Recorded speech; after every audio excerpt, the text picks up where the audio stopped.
สวัสดีครับพบกับเบาไซคือเก่าเนาะวันนี้เบาไซก็ทำงานกำลังเลิกพี่น้องเนาะเบาไซก็ได้ไปหาหมู่เนาะหมู่เว้าให้ฟังเบาไซก็เลยสงสัยมื้อนี้เบาไซสิมาเว้าให้ฟังพี่น้องเบาไซก็บ่เคยว่าเชื่อบ่เคยฮู้มาก่อนว่าอยู่เกาหลีพี่น้องเบาไซอยู่เกาหลีตอนนี้ทำงานอยู่เกาหลีแต่บ่เคยฮู้ว่าเรื่องนี้สิเป็นความจริงพี่น้องเนาะเขาเรื่องก็เลยเนาะเบาไส้ได้ไปถามหมู่พี่น้องเนาะคือว่าคนไทยเพิ่นเฮ็ดงานอยู่ในหลายปีเลยที่แรกเบาไส้ก็บ่ได้ฮู้ดอกว่าอืมรถไถนาพี่น้องคือว่ารถใหญ่รถดุดบ้านเฮาอีส้มนะอีแท็กรถแบบรถโคโบตาสีส้มนะพี่น้องเป็นสินค้าไทยพี่น้องเบาไส้แล้วบ่อยากเชื่อตอนนั้นแล้วโอ้พอไปเบิ่งโลโก้แล้วเป็นโคโบตาสินค้าไทยพี่น้อง เอ้าบ่ใช่ว่าเกาหลีเป็นประเทศที่ผลิตรถจังซี่นะยี่ห้อบรถเพิ่นนี่โอ้หลายยี่ห้อกันนะรถแบบรถกระบะบ่รถแบบเก๋งจังซี่รถคือ Fortuner นี่สิหลายทันสมัยรถเก๋งก็โอ้ยังรู้เลยบ่ใช่ก็บ่อยากเชื่อเด้ว่าเป็นสินค้านำเข้าจากประเทศไทยคือโคโบตานี่พี่น้องเนาะอืมรถไทยใหญ่นะสีส้มนะอ้าวบ่ใช่จนอึ้งว่ามันแม่นความจริงบ่วะ ขนาดประเทศเกาหลีที่พัฒนาตั้งแต่ไม่เป็นยังเพิ่นคือผลิตรถแบบนี้บ่ได้โอ้อายเพิ่นว่าบ่ได้นำเข้าจากประเทศไทยเนาะที่บ่ใช่ไปเห็นแบบเบิ่งแบบโลโก้ตามรถตามหยังก็โคโบตาอืมรถสีส้มประเทศไทยพี่น้องป๊าโธไทยเก่งปานนั้นบ่เนาะจนได้ส่งแบบนำเข้าจากประเทศเกาหลีบ่ใช่กำลังฮู้เนาะ ที่แรกก็บ่ได้ฮู้แหละของถ้าอ้ายบ่บอกแบบนั้นเนาะคนไทยเพิ่นบ่บอกก็บ่ใช่บ่ฮู้บอกว่า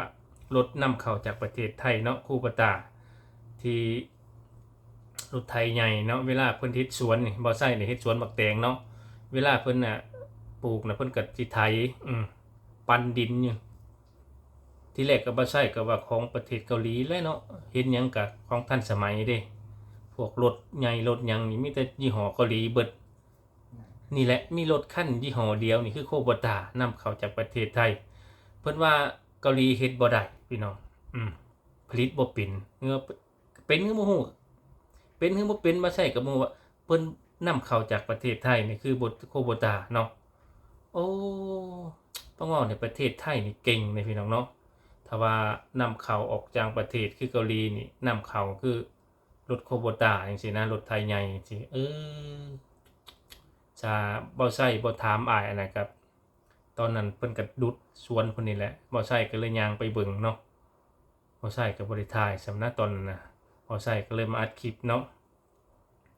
ก็ได้ถามเพิ่นว่าโอ้ยรถมาจากไทยบ่ได้นี่เพิ่นว่านำเข้าจากประเทศไทยเด้โคโบตานี่บ่แม่นของเกาหลีเด้เพิ่นว่า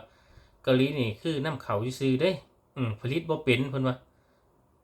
ของรถพวกนี้คือนำเข้าจากประเทศไทยเนาะ ถึงเกาหลีเพิ่นสิเก่งแต่ผลิตรุ่นนี้บ่ได้รถใหญ่แบบนี้บ่ได้เนาะโอ้ของบ่ใช่เห็นตามถนนที่บ่ใช่ไปส่งของบ่จังซี่มีแต่รถแบบหรูๆเด้อยู่เกาหลีรถเก๋งรถแบบ4ล้อแบบคือ Fortuner คือประเทศไทยนี่หลายยี่ห้อ Hyundai ว่าง่ายเนาะหลายก็สิมีหลายยี่ห้ออยู่ประเทศเกาหลีรถก็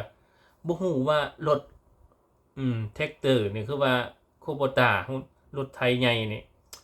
เกาหลีสิผลิตบ่ได้นะบ่ใช่หุ้มตัวเดียวนี่แหละเนาะเออจากที่ประเทศที่เจริญที่ความพัฒนาที่ผลิตรถแบบส่งออกต่างประเทศคือบ้านบ่ใช่นี่นำใช้รถเกาหลีได้เกาหลี Hyundai นะยี่ห้อ S100 Hyundai นี่ประเทศบ่ใช่หลายราคาก็แพง7-8แสนพุ่นแต่ว่าบ่ใช่ก็สังเกตหลายเทื่อแต่คนเกาหลีนี่บ่ค่อยเห็นรถโตโยต้าบ่แม่นโตโยต้าหยังเนาะรถหยังเนาะพวกรถวีโก้นะโตโยต้าเนาะแม่นแหละโตโยต้ากับอีซูซูนี่บ่มีพี่น้องบ่เห็นบ่ใช้ขี่ไปก็หลายเทื่อแหละเข้าเมืองซ่องจูนี่บ่เห็นพวกโตโยต้าพวกยี่ห้อวีโก้วีโวพวกอันนี้อีซูซูนี่บ่เห็นมาด้าจังซี่ก็บ่เห็น ส่วนใหญ่โดนๆสิเห็นพวกยี่ห้อพวกเชฟโรเล็กบ่เบนซ์บ่ BM บ่นี่โดนๆเห็นเทื่อหนึ่งคันหนึ่งเนาะแต่ส่วนใหญ่เพิ่นใช้แต่รถประเทศเพิ่นของเกาหลีนั่นแหละอาจสิราคาถูกบ่คือแพงบ่ฮู้เนาะในรถในประเทศเกาหลีนี่ถามว่ารถเกาหลีเนี่ยถ้าออกไปข้างนอกนี่เพิ่นบ่ได้ใช้รถร่วมกันเด้เพิ่นสิขี่รถถ้าไปเวียกเพิ่นก็สิขี่รถเก๋งหรูๆแน่นะแต่เฮ็ดเวียกก็สิกระบะ Hyundai ธรรมดาประเทศเพิ่นนี่แยกเนาะว่าสิขี่รถคันนั้นไปคันนี้ไปเนาะแต่บ้านบ่ใช่นะห้วยมีคันเดียวคือ Vigo จังซี่นะ Toyota จังซี่คันเดียวหั่นแหละไปสิไปทงไปหน้าไปในเมืองก็คันเดียวหั่นแหละใช้อยู่หั่นแต่มาเกาหลีนี่ก็คือความเจริญนี่โอ้ยเจริญแฮงพี่น้องทุกคนเจริญแต่เจริญก็ยังผลิตโควตาบ่ได้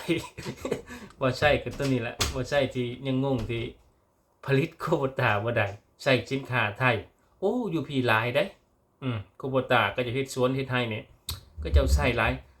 บางคนก็มี2คัน2คันเลยเด้ราคาก็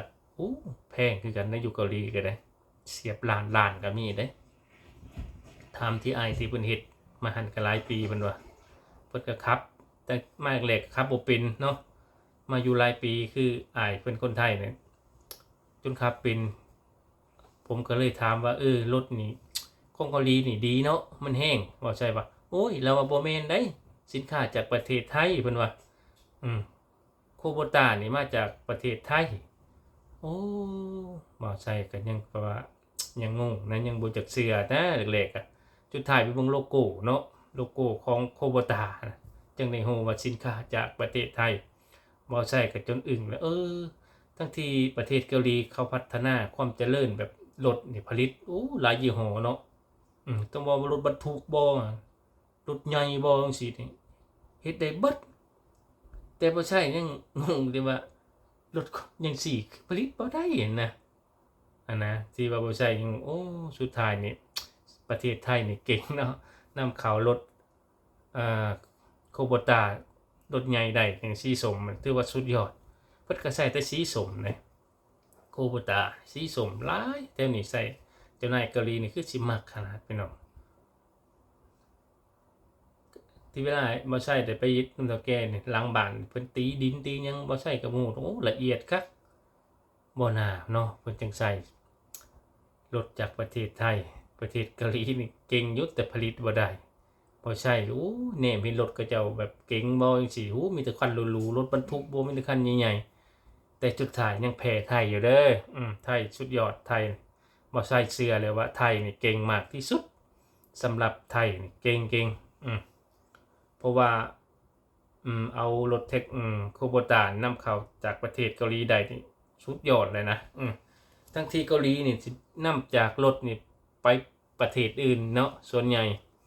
สุดท้ายแพ้ไทยเด้อเกาหลีเจ้าเด้อบ่ใช่ก็บ่มีหยังหลายนี่แหละบ่ใช่ก็สงสัยเรื่องนี้นิดๆน้อยๆนี่แหละที่แรกก็บ่อยากเชื่อสุดท้ายก็เชื่อแล้วยี่ห้อมันชัดเจนเนาะเป็นโคโบตาแท็กเตอร์รถไถใหญ่สีส้มของแท้พี่น้องคลิปหน้ามีอัปเดตหยังบ่ใช่สิมาอัปเดตอีกเนาะพี่น้องสำบายดี